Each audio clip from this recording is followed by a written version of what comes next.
Assalamualaikum warahmatullahi wabarakatuh. Perkenalkan, nama saya Ferry Arianta dengan NIM 4012211128. Nah, di sini saya akan menjelaskan tentang pembagian wilayah laut yang lengkap dengan jurisprudensi yang berlaku. Untuk pengerjaan tugas dari mata kuliah Hukum Maritim. Baiklah, langsung saja saya jelaskan yang saya ketahui ya. Pembagian laut Indonesia yang pertama itu adalah laut teritorial atau biasa disebut dengan teritorial SEI, yaitu perairan sepanjang 12 mil laut diukur dari garis pangkal kepulauan di mana Indonesia memiliki kedaulatan penuh atas wilayah laut, dasar laut, subsoil, dan udara berikut dengan sumber daya alam yang terkandung di dalamnya. Seperti apa? Terumbu karang, ikan, dan gas bumi yang ada di dalamnya. Indonesia memiliki kewajiban untuk menjamin hak lintas damai baik melalui alur kepulauan maupun tradisional untuk pelayaran internasional. Nah, tugas Indonesia juga itu ya. Yang kedua adalah di zona ekonomi eksklusif atau eksklusif ekonomi zona. Menurut Undang-Undang Nomor 5 Tahun 1983 Pasal 2 tentang zona ekonomi eksklusif Indonesia atau biasa disebut dengan ZEE adalah jalur di luar dan berbatasan dengan laut wilayah Indonesia. Ini ditetapkan berdasarkan undang-undang yang berlaku tentang perairan Indonesia. Dasarnya itu ya, undang-undang yang berlaku tentang perairan di Indonesia. Perairan meliputi dasar laut, tanah di bawahnya, dan air di atasnya. Dengan batas terluar 200 mil laut diukur dari garis pangkal laut wilayah Indonesia, dan Indonesia mempunyai hak-hak berdaulat untuk eksplorasi, konservasi, dan pengelolaan sumber daya alamnya, baik hayati maupun non-hayati, mau hewan ataupun migas, mau airnya sekalipun. Itu adalah hak Indonesia terkandung di perairan, dasar laut, dan subsoil. Pendirian bangunan laut, penelitian ilmiah kelautan, dan perlindungan lingkungan laut merupakan hak bagi negara Indonesia di dalam ZEE 200 mil tersebut. Perairan ZEE berstatus lepas, demikian juga status udara di atasnya. Di wilayah tersebut penerbangan bebas dan untuk dilakukan, dan pelayaran juga ya, bebas untuk melintasinya. Dan yang ketiga adalah landas kontinental atau yang disebut dengan continental shelf. Negara yang memiliki wilayah perairan pasti memiliki dasar laut yang merupakan lanjutan dari sebuah benua. Itu dasar lautnya ya teman-teman, aneh kalau nggak ada. Wilayah tersebut diukur dari garis dasar paling jauh 200 mil laut dengan ketentuan yang udah diatur dalam Undang-Undang 1945. Wilayah yang dimaksud adalah kontinen. Garis bawahi adalah landas kontinen. Wilayah dasar laut termasuk subsoil. Apa yang dimaksud dengan subsoil? Cari sendiri ya. Yang merupakan keberlanjutan alamiah dari daratan pulau Indonesia. Bila kelanjutan alamiah bersifat landai, maka batas tersebut terluar landas kontinen ditandai dengan continental slope atau dengan yang disebut dengan continental rise.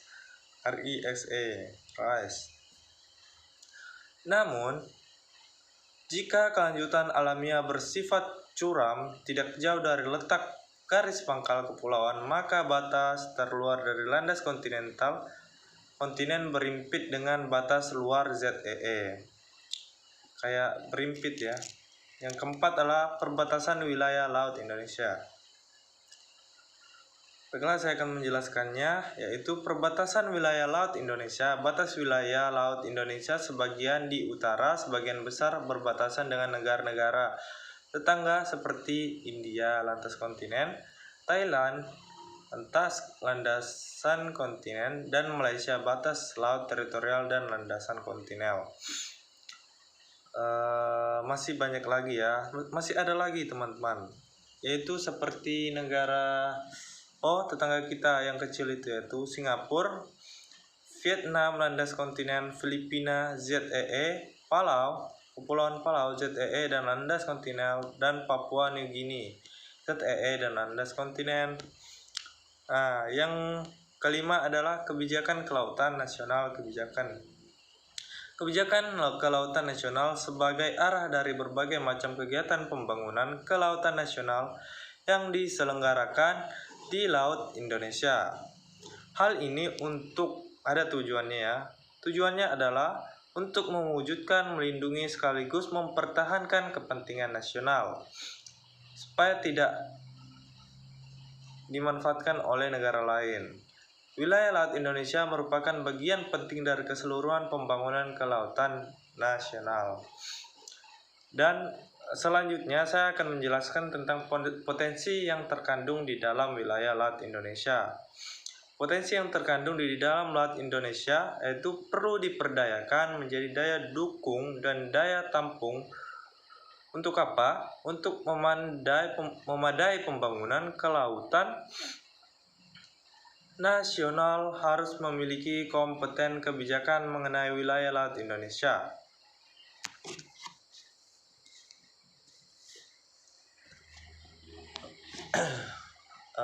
Apa saja itu komponennya? Komponennya kebijakan tersebut terdiri dari kebijakan umum, kebijakan teknis, dan kebijakan pelaksanaan.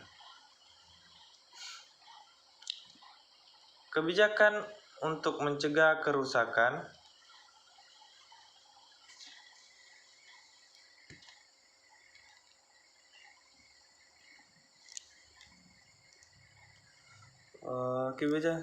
Untuk mencegah kerusakan lingkungan Laut Indonesia perlu melakukan beberapa usaha, diantaranya seperti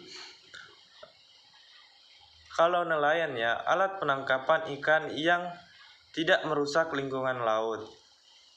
Alat penangkapan ikan seperti pukat harimau dilarang keras di Indonesia. Untuk apa? Untuk melindungi karang, perairan, dan ekosistem di bawah laut. Dan memperhatikan daerah, jalur, dan musim penangkapan ikan, dan mencegah pencemaran dan kerusakan. Kerusakan apa? Kerusakan ekosistem, melakukan rehabilitasi dan melakukan budidaya sumber daya ikan, membatasi daerah penangkapan, dan membuat undang-undang untuk melindungi ekosistem seperti hewan yang dilindungi yaitu penyu dan komodo, pantai yang digunakan habitat penyu.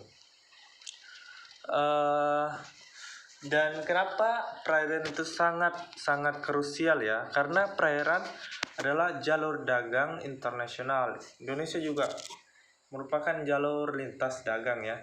Dan sumber pendapatan kita juga paling terbesar adalah kelautan seperti perikanan.